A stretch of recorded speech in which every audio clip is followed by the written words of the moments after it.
Hello guys, welcome back to study. This is Dheeraj Kumar. अभी हम लोग करने वाले हैं इंडियन कोस्ट गार्ड नाविक का इंग्लिश का मॉक टेस्ट। ठीक है। और कोशिश ये रहना चाहिए कि 15 क्वेश्चंस होते हैं आपके इंग्लिश में, और इंग्लिश में 15 में 15 सही हो जाए।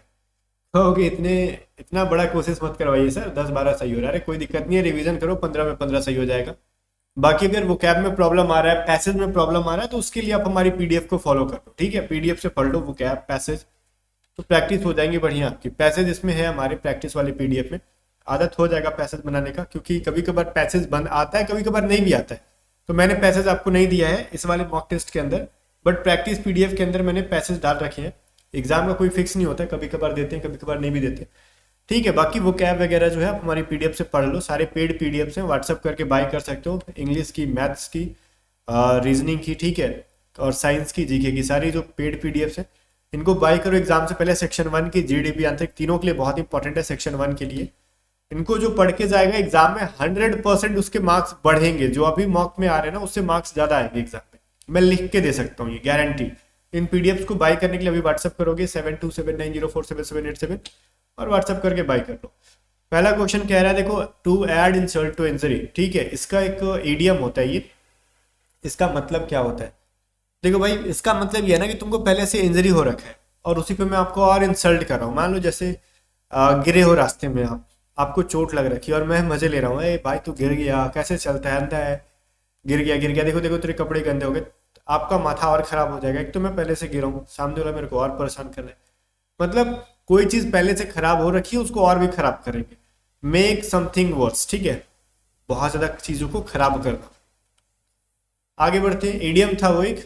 अगला क्वेश्चन है, आई must have dropped one of my gloves in the car. इसमें कोई एरर है तो बताओ। ठीक है, या फिर एरर नहीं है तो वो भी बताओ। ठीक है, या फिर कोई एरर है तो बताओ, या फिर वो बताओ कि नहीं एरर है तो। और मेनली आपको ध्यान देना, जो अंडरलाइन कर रखा है 1 के नीचे, इसके इसमें एरर बताना है। क्या 1 के जगह पे एनी का यूज होगा, द का यूज होगा, एन का यूज होगा, या फिर कुछ नहीं, सब सही है, ये बताओ। ठीक है, मतलब ये जो ये अंडरलाइन है ना, अंडरलाइन के जगह पे क्या कोई चीज, कुछ और चीज आनी चाहिए, या फिर ये सही है। इसको सेंटेंस इंप्रूवमेंट कहते हैं।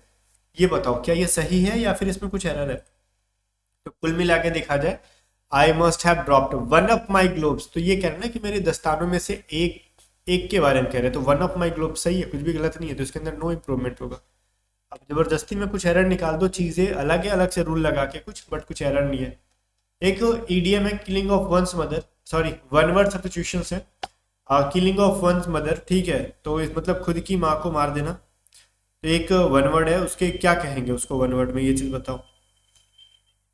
ठीक है, किलिंग ऑफ वंस मदर का मतलब होता है मैट्रिसाइड। मैं उल्टा बोल रहा हूँ, मैट्रिसाइड का मतलब होता है अपनी माँ की हत्या कर देना। ठीक है, तो करेक्ट आंसर बी है। और वहीं पे पैट्रिसाइड का मतलब होता है पिता का हत्या करना, और एक होता है पैरिटीसाइड, जिसका मतलब होता है पेरेंट्स का हत्या करना। इनफेंटिसाइड का मतलब होता है किसी बच्चे का हत्या करना। रेजिसाइड का मतलब होता है राजा का हत्या करना। करेक्ट आंसर बी हो जाएगा, मैट्रिसाइड। ठीक है, फोर्थ नंबर क्वेश्चन देखो, notwithstanding we were all busy that weekends we had to cancel the outing. ठीक है, इसमें देखो पहली बात तो ये बता दो, आउटिंग का मतलब होता है सैर के लिए जाना, बाहर घूमने के लिए जाना। ठीक है, सैर के लिए जाना। और यहाँ पे नॉट विथ स्टैंडिंग का मतलब जैसे वो होता है के बावजूद। ठीक है, के बावजूद, जैसे इन स्पाइट ऑफ का यूज करते हैं ना, डिस्पाइट का यूज करते हैं ना, उसकी तरह से नॉट विथ स्टैंडिंग का यूज करते हैं हम लोग। इसमें बताओ क्या एरर है। देखो पहली बात तो इसमें एरर क्या कह रहे हैं ना, notwithstanding we were all busy that weekend, मतलब उस वीकेंड पे हम लोग सारे लोग बिजी थे। We had to cancel outing, मतलब हमने क्या किया था, उसको कैंसिल कर दिया था। जो हमको जाना था बाहर के लिए, हमने उसको कैंसिल कर लिया। तो इसके अकॉर्डिंग हम लोग अगर निकालेंगे तो नॉट विथ स्टैंडिंग का अर्थ सही नहीं आ रहा। कह रहे हैं ना, हम लोग बिजी होने के बावजूद भी हमने कैंसिल कर दिया। अरे भाई तुम बिजी हो तभी तो कैंसिल किए ना, फ्री टाइम में होते तो घूम नहीं आते। तो नॉट विथ स्टैंडिंग का यूज यहाँ पे गलत है। यहाँ पे ये कहेंगे नॉट विथ स्टैंडिंग को हटा के, as we were all busy that weekend, मतलब जैसा कि हम लोग उस वीकेंड पे सारे लोग बिजी थे इसलिए हमने कैंसिल किया। तो बात समझ में आ गया। नॉट विद क्या है यार, नॉट विद स्टैंडिंग की जगह पे एज का यूज होना चाहिए था, तो डी में एरर है। फिफ्थ नंबर क्वेश्चन कह रहा है, लिविड का बताओ सिनोनिम। तो लिविड का मतलब होता है जैसे गुस्सा में होना, तो बताओ इसमें से क्या है गुस्सा में। फ्यूरियस का मतलब होता है गुस्सा होना। करेक्ट आंसर इसका ए हो जाएगा। ठीक है। फ्यूरियस का मतलब क्या होता है, गुस्सा में होना। ओके, आई आई थिंक इसमें कुछ अब गलत, मतलब आपको ऐसा है नहीं कि कुछ ऐसा है जो नहीं जानते हो। माइल्ड का मतलब पता है, टिमिड का मतलब भी पता है, लिवरी ठीक है, डरपोक होता है। आगे बढ़ते हैं। माइल्ड का मतलब होता है जैसे नम्र टाइप का, नरम टाइप का। और लिवली का मतलब जीवंत टाइप का। फ्यूरियस का मतलब पता ही है आपको, गुस्सा, अभी जस्ट मैंने बोला। फिर कह रहा है बताओ, fill in the blank with appropriate word. कह रहा है this part of the sea dash with sharks. अब ये जो मान लो कि नदी है, कह रहा है दिस पार्ट ऑफ दिस, ये जो पार्ट है नदी का वो सार्क से क्या है, भरा हुआ है। ठीक है, कुल मिला के कहने का मतलब उसका वही है ना कि सार्क से भरा हुआ। अगर मैं ये बोलूँ सफिशिएंट, सफिशिएंट एक वर्ड है जिसका मतलब होता है पर्याप्त होना, सफिशिएंट। ठीक है, सफिशिएंट से रिलेटेड एक वर्ड है सफिशिएंट, मतलब तो ये जो पार्ट है वो पर्याप्त है सार्क से। भाई सार्क से पर्याप्त क्या होता है, मतलब नदी में तुम क्या खेती कर रहे हो क्या सार्क की, कि वो पर्याप्त है, तो वो चीजें तो नहीं होने वाली है, सफिशिएंट वर्ड गलत है। फिर मैं बोलूँ क्राउड्स, अब मैं ये बोलूँ ना कि भीड़ है सार्क का। अब मेला तो लगा नहीं है कि सार्क के लिए हम भीड़ का यूज करेंगे। क्राउड का यूज जनरली हम लोग कहाँ पे करते हैं क्राउड का, जहाँ कुछ लोग जुट गए हैं, इकट्ठा हो गए, तो हम लोग वहां पे क्राउड नहीं कह सकते। ठीक है, तो गलत है। जनरली सार्क जाके थोड़ी जाके एक दूसरे से मतलब मेला वाला लगा रही है, मतलब एक दूसरे, मतलब ये जो चीज है ना सार्क से भरा होना, मतलब सार्क से भरा होना मतलब सार्क इधर से उधर कर रही है, बहुत ज्यादा सार्क है वहां पे, वो चीजें। एक्सपैंड का मतलब होता है बढ़ाना, टीम्स का मतलब होता है वही ज्यादा, ये मतलब बहुत ज्यादा सार्क्स हैं यहाँ पे एक दूसरे, मतलब सार्क जो है इधर बहुत ज्यादा आना जाना लगा रहता है। This part of the sea teems with sharks, मतलब यहाँ पे बहुत ज्यादा सार्क्स देखी जाती हैं, तो टिम्स का अर्थ वही होगा बी में। चलो, एक वर्ड है सेलेक्ट द मिस स्पेल्ड, तो इसमें अराइवल, सीरियस, मॉडर्न और अप्लॉज का बताना है इसमें से कौन सा वर्ड है जो कि इसमें गलत है। ठीक है, तो मेरे हिसाब से क्या, आपके हिसाब से भी अराइवल का स्पेलिंग क्या होता है, ARRIVAL। ठीक है, अराइवल, तो करेक्ट आंसर तो यही हो जाएगा ना आपका, अराइवल का अराइवल लिखा हुआ है तो गलत है, अराइवल होता है। चलो फिर 8 नंबर है, लेविस के एंटोनिम पूछ रहा है। लेविस, तो लेविस का मतलब क्या होता है, ज्यादा खर्च करना, ज्यादा खर्च करना।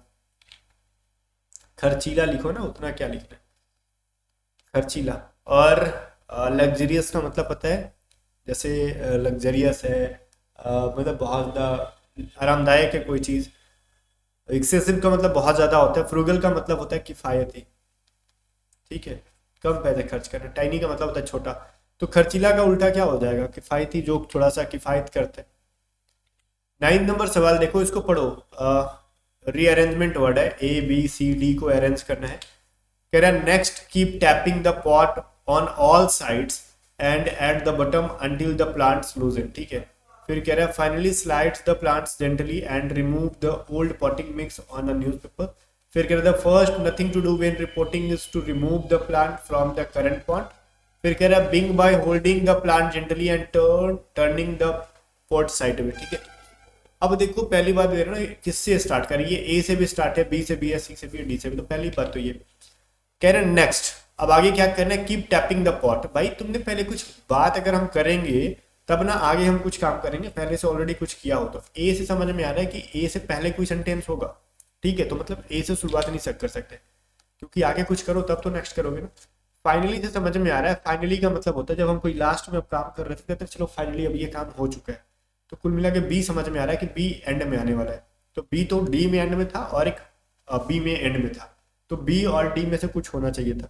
अब आगे देखो कह रहा है ना कि the first thing to do when reporting, मतलब जो रिपोर्टिंग करना मतलब एक पॉट से दूसरे पॉट में करना है, तो पहले सबसे पहले क्या करना, तो समझ में आ गया सबसे पहले जो स्टार्ट हो रहा है सी से स्टार्ट हो रहा है, तो सी स्टार्टिंग में और बी एंड में, जो कि ऑप्शन नंबर बी के अंदर है। क्लियर है। आगे 10 नंबर कह रहा है कि क्या कह रहा है, डायरेक्ट इनडायरेक्ट है। I love Bollywood music Deepu said to Reena, तो दीपू ने रीना से कहा, तो दीपू क्या, दीपू नहीं, रीना और दीपू ने इसकी नाम की ऐसी की तैसी, दीपू ने रीना से कहा ना, तो दीपू क्या हो जाएगा, टोल्ड रीना। ठीक है, दीपू टोल्ड रीना हो जाएगा। तो टोल्ड कहाँ पे, सेल तो बन ही नहीं सकता बिकॉज ये पास्ट में है, तो प्रेजेंट में नहीं ला सकते। हेड कहाँ से आएगा, विल का तो फ्यूचर में करना ही नहीं है, तो बचा कहाँ से भाई, सेड का टोल्ड बन जाता है, दीपू टोल्ड रीना। ठीक है, ऑप्शन नंबर ए के अंदर है। ठीक है ना, चलो आगे देख रहे हैं।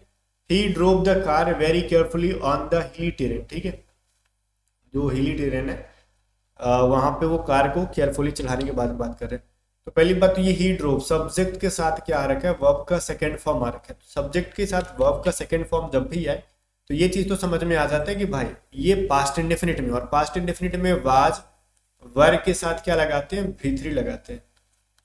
तो car was driven option number A के अंदर है, बाकी किसी के अंदर नहीं।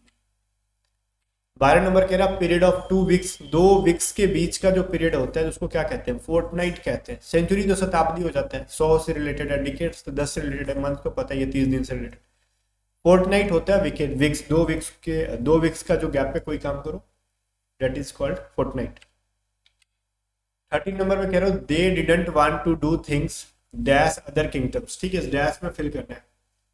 कहना है कि वे लोग नहीं करना चाहते, didn't want to do things मतलब चीजों को, मतलब कहना dash other kingdoms, other kingdoms की तरह नहीं करना चाहते थे वो। जब भी हम किसी चीज की तरह करना चाहते हैं तो वहां पे किस चीज का यूज करते हैं, लाइक का।